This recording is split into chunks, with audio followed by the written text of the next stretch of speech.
shop, and he always demanded that the sheep be shared in his presence, so that he would not be cheated. A friend had told the boy about the shop, and he had taken his sheep there.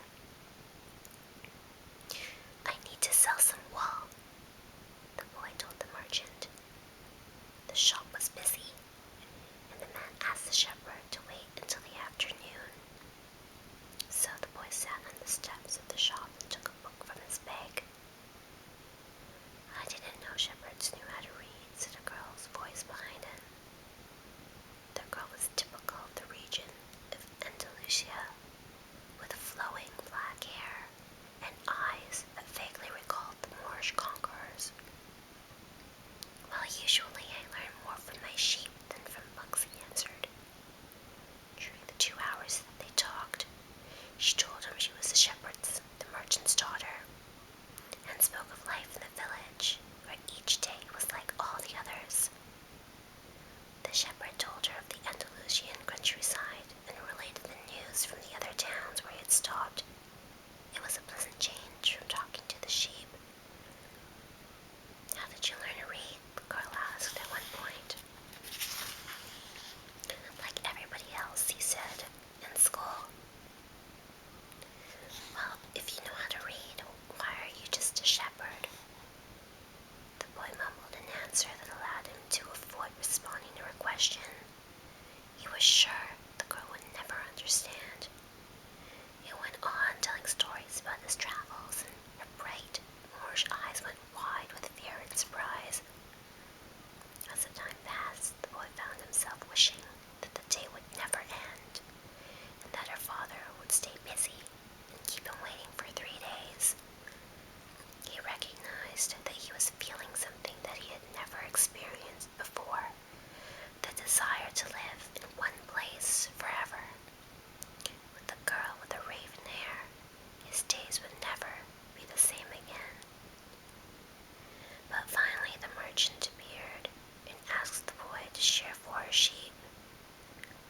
He paid for the wool and asked the shepherd to come back the following year. And now it was only 4 days before he would be back at the same village. He was excited and at the same time uneasy. Maybe the girl had already forgotten him. Lots of shepherds passed through, selling their wool. "It doesn't matter," he said to the sheep. "I know other girls in other places." But his heart knew that it did matter, and he knew that shepherds, like seamen and like traveling salesmen, always found a town where there was someone who could make them forget the joys of carefree wandering. The day was dawning, and the shepherd urged the sheep to the direction of the sun. They never have to make any decisions, he thought. Maybe that's why they always stay close to me.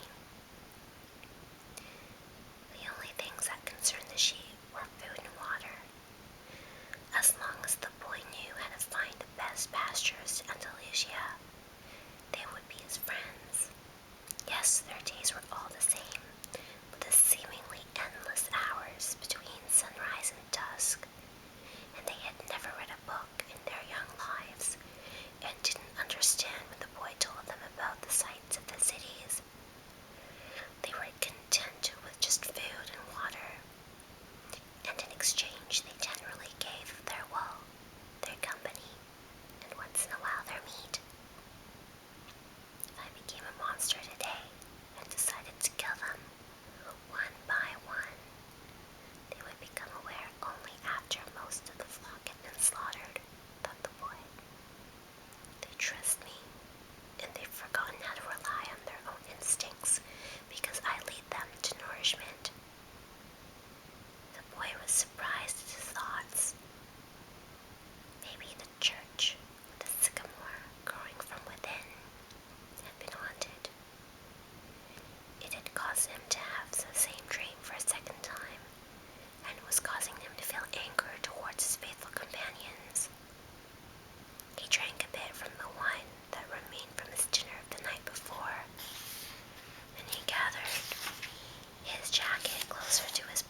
source of